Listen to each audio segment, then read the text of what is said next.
તો દેશ અને રાજ્યમાં 31નું કાઉન્ટડાઉન શરૂ થઈ ગયું છે ત્યારે રાજ્યમાં દારૂબંધીના કડક અમલ માટે પોલીસ સજ્જ છે। પાર્ટીના આડમાં દારૂ અને ડ્રગ્સનું સેવન ન થાય તે માટે પોલીસે એક્શન પ્લાન તૈયાર કર્યો છે અને રાજ્ય સાથે સરહદ ધરાવતા દાહોદ જિલ્લામાં પણ પોલીસ સતત ચેકિંગ અને મોનિટરિંગ કરી રહી છે। દાહોદ જિલ્લાની ઝાલોદ તાલુકાની ધાવડિયા અને ચાકલિયા બોર્ડર તેમજ ખંગેલા બોર્ડર તેમજ ગરબાડા તાલુકાની ચેકપોસ્ટ પર પોલીસ વાહનોમાં ચેકિંગ હાથ ધર્યું છે।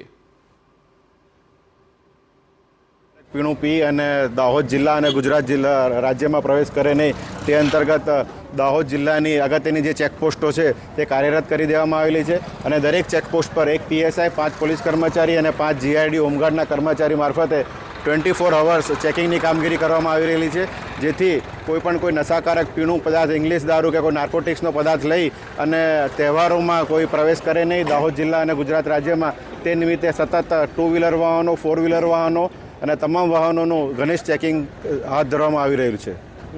ચોક્કસથી દાહોદ જિલ્લો જે મધ્યપ્રદેશ અને રાજસ્થાનને જોડતો આવ્યો છે, કેટલી બોર્ડરો લાગે છે અને ત્યાં કેટલી અત્યારે ફોર્સ ઉતારવામાં આવી છે? હાલ દાહોદ જિલ્લામાં કુલ 22 જેટલી બોર્ડરો લાગે છે, જેમાં ઝાલોદ ડિવિઝન ખાતે કુલ 10 ચેકપોસ્ટ કાર્યરત કરવામાં આવેલી છે, જેમાં ઝાલોદ પોલીસ સ્ટેશન ખાતે 3 ચેકપોસ્ટ છે, ચાકલિયા પોલીસ સ્ટેશન ખાતે 2 ચેકપોસ્ટ છે અને ફતેપુરા પોલીસ સ્ટેશન ખાતે 5 ચેકપોસ્ટ કાર્યરત કરવામાં આવેલી છે। ત્યાં દરેક ચેકપોસ્ટ પર એક પીએસઆઈ અને 5 પોલીસ કર્મચારી અને 5 જીઆઈડી દ્વારા 24 અવર્સ વાહન ચેકિંગ કરવામાં આવી રહ્યું છે।